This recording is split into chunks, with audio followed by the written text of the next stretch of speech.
نحمده ونصلي على رسول الكريم أما بعد فأعوذ بالله من السميع العليم من الشيطان الرجيم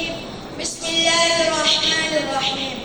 وقل جاء الحق وزهق الباطل إن الباطل كان زهوقا وقال النبي صلى الله عليه وسلم العلماء ورثة الأنبياء خدا کرے کہ میری ارض پاک پر اترے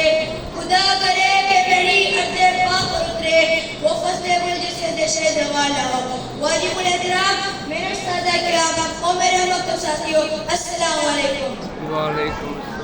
آج مجھے آپ کے سامنے جس موضوع پر لفظ شیئر کرنے کا موقع ملا ہے وہ ہے طریق آزادی پاکستان میں علماء کردار حضرات ایسے ہی نہیں ہمیں اپنے کی غلامی سے زیادہ ملی بلکہ ہمارے علماء اہل حدیث نے اس آزادی کو حاصل کرنے کے لیے بہت سی کوششیں کی اس آزادی کو حاصل کرنے کے لیے انہوں نے اپنی جانیں قربان کر دی اپنے بچوں کو ذبح کروا دیا اور اپنے مالوں کو چھوڑ دیا حضرات یہ تھے ہمارے علماء اہل حدیث جو ممبر محراب کے بعد پڑھنے اگر کل کتاب کو طریق پر کیا پاکستان سے رد کر دے جائے تو ہماری طریق ادھوری نامکمل ہوگی سامعین یہ تھے ہمارے علماء اہل حدیث جو صف اول کی قیادت میں شریک ہوئے انہوں نے کیا پاکستان کے لیے بہت جدوجہد کیا اب میں قائدین اہل حدیث سے تذکر کرنے جا رہا ہوں جنہوں نے غلامی کی زنجیروں کو توڑا اور آزادی کی وفا قائم کی حضرات شاہ العزیز احمد کا جہاد کیا اور تحریک شروع ہوئی اس تحریک کے لیے سید احمد شہید اور شاہ اسماعیل شہید تھے اور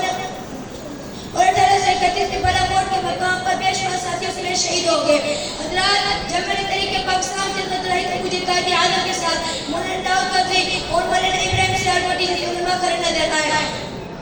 حضرات یہ تھے ہمارے علماء اہل حدیث جو صف اول کے اندر شریک ہوئے انہوں نے اپنے ساتھی کے یہاں کری بہت جدوجہد کیا حضرات آج بھی پاکستان انہیں غلامی کی زمین سے بننے جا رہا ہے جس کے آزادی کے لیے ہمارے علماء اہل حدیث نے سب سے اپنے مکتب گاہوں کو سجایا تھا جس کے آزادی کے لیے ہمارے علماء اہل حدیث نے اپنے خون کو تڑپایا تھا جس کے آزادی کے لیے ہمارے علماء ہمارے شہداء نے اپنے اشد خوب لوگوں میں تڑپایا تھا پھر پاکستان میں پایا تھا قوم اکرامی کی روح نے انہیں جھنجھوڑ کر پوچھتی ہے کہ پاکستان کے معنی سب سے زیادہ کتاب علماء اہل حدیث کا تھا کوئی پاکستان کو بچانے میں کیوں نہیں آؤ مل کر عزم کرتے ہیں خونے دل دے کے نکھارے گئے روپے پر کے گلاب خونے دل دے کے نکھارے گئے روپے پر کے گلاب ہم نے گلشن کی تحفظ کی قسم کھائی ہے وہ با علیہ الا البلاغ مبین اب تقریر کے لیے دعوت دیتا ہوں حشام بھائیوں بھائی کو ان کا موضوع محنت میں افضل ہے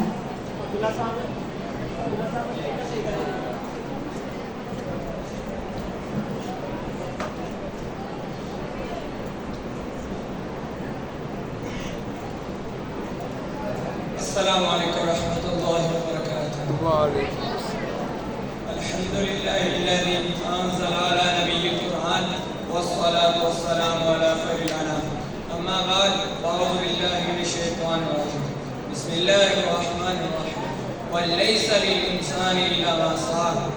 تیرے قدم پہ نظر آئے محفل انجم وہ اچھوتا شباب پیدا کر تیرے قدم پہ نظر آئے محفل انجم وہ اچھوتا شباب پیدا کر تو انقلاب قیامت کا انتظار نہ کر اٹھ میدان میں آ انقلاب پیدا کر علم کی شمع جلانے والے اساتذہ کرام اور شمع علم کے پروانوں ختم نبوت کے دیوانوں ملک و ملت کے جان نثاروں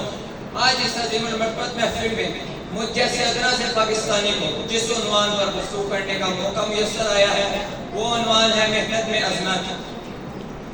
صدر محفل رب جلیل نے قرآن کریم میں فرما دیا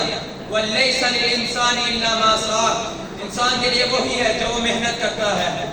کامیابی دنیاوی ہو یا اخروی اس کا دار و مدار محنت پر ہی ہے محنت انسان کو بہت آگے لے جاتی ہے وہ محنت ہی تھی کہ انسان ڈاکٹر عبدالقدیر خان بنا وہ محنت ہی تھی کہ انسان قائد اعظم بنا وہ محنت ہی تھی کہ انسان علامہ اقبال بنا محنت ہی کی بدولت انسان کئی سو ٹن لوہا ہوا میں اڑا رہا ہے محنت کی بدولت انسان دنوں کا سفر گھنٹوں کا سفر منٹوں میں طے کر رہا ہے جناب صدر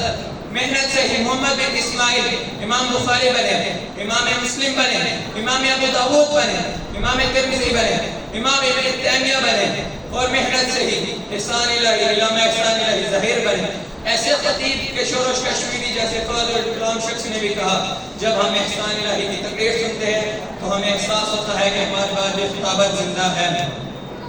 صدر محفل، محنت میں ہی انسان کی عظمت ہے، محنت میں ہی عزت ہے، بنا محنت کچھ نہیں. جو محنت کرتا ہے دنیا پہ راج کرتا ہے، جو محنت نہیں کرتا دنیا اس پہ راج کرتی ہے. شہر مشرق کا یہ پیغام آپ کے نام فرماتے ہیں کہ دیار عشق میں اپنا مکان پیدا کر، نیا زمانہ صبح شام پیدا کر. دیار عشق میں اپنا مکان پیدا کر، نیا زمانہ صبح شام پیدا کر. خدا اگر دل فطرت شناس ہے تجھ کو، سب ہوتا ہے لالا سے کلام پیدا کر. دنیا سے ڈر کے اپنے فیصلے کبھی نہ بدلیں، دنیا سے ڈر کے اپنے فیصلے کبھی نہ بدلیں. اتنی محنت کریں کہ دشمن بھی ہار مان جائے، اور باہمت کریں. باہمت لوگ دنیا کے فیصلوں سے بدل دیتے ہیں، جبکہ کم ہمت لوگ دنیا کے سے اپنے فیصلے بدل دیتے ہیں. اس شعر سے اپنی بات ختم کرتا ہوں. تیرے قدم پہ نظر آئے محفل انجم، وہ اچھوتا شباب پیدا کر. تو انقلاب کی آمد کا انتظار نہ کر، اٹھ میدان میں انقلاب پیدا کر. وآخر دعوانا